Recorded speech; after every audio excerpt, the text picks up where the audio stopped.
বঙ্গোপসাগরে সৃষ্ট নিম্নচাপটি পরিণত হয়েছে গভীর নিম্নচাপে। এই নিম্নচাপটি ঘনীভূত হওয়ার সম্ভাবনা থাকলেও ঘূর্ণিঝড়ের কোনো আশঙ্কা নেই।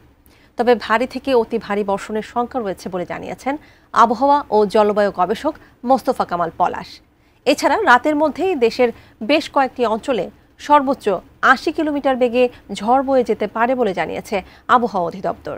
বিস্তারিত জানাচ্ছেন শেখ ফরিদ।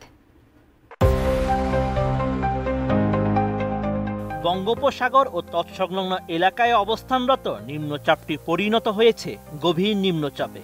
এই নিম্নচাপের প্রভাবে চট্টগ্রাম, খুলনা, বরিশাল ও সিলেট বিভাগের কিছু কিছু স্থানে ভারী থেকে অতি ভারী বর্ষণ হতে পারে, এমন তথ্য জানিয়েছেন কানাডার সাসকাচুয়ান বিশ্ববিদ্যালয়ের আবহাওয়া ও জলবায়ু গবেষক মোস্তফা কামাল পলাশ।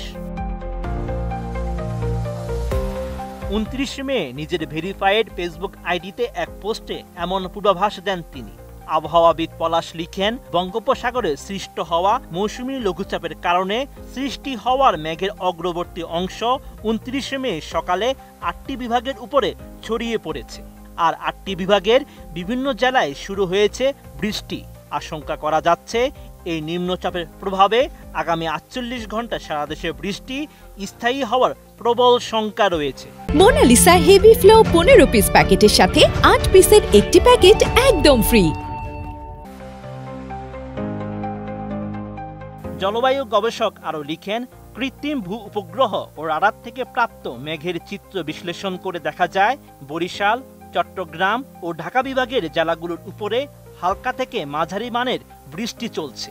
এই বৃষ্টিপাতের পরিমাণ বাড়তে থাকবে দিনের সময় বাড়ার সাথে সাথে। তবে 29 মে দুপুর 12টার পর থেকে বরিশাল ও চট্টগ্রাম বিভাগের জেলাগুলোর উপরে ভারী বৃষ্টি শুরুর আশঙ্কা করা যাচ্ছে। এছাড়া 29 মে দুপুর 12টার পর থেকে 30 মে শুক্রবার দুপুর 12টা পর্যন্ত এক নাগাড়ে বৃষ্টির শঙ্কা রয়েছে বরিশাল, চট্টগ্রাম ও ঢাকা বিভাগের জেলাগুলোর উপরে। অতি ভারী বৃষ্টি নিয়ে আবহাওয়াবিদ পলাশ লিখেন, ভারী থেকে খুবই ভারী বৃষ্টি হওয়ার সম্ভাবনা রয়েছে পটুয়াখালী, ভোলা, নোয়াখালী, ফেনী, কুমিল্লা, লক্ষ্মীপুর, ব্রাহ্মণবাড়িয়া, সুনামগঞ্জ, সিলেট, নেত্রকোনা, শেরপুর, হবিগঞ্জ, মৌলভীবাজার, কিশোরগঞ্জ, চট্টগ্রাম, খাগড়াছড়ি জেলার উপরে।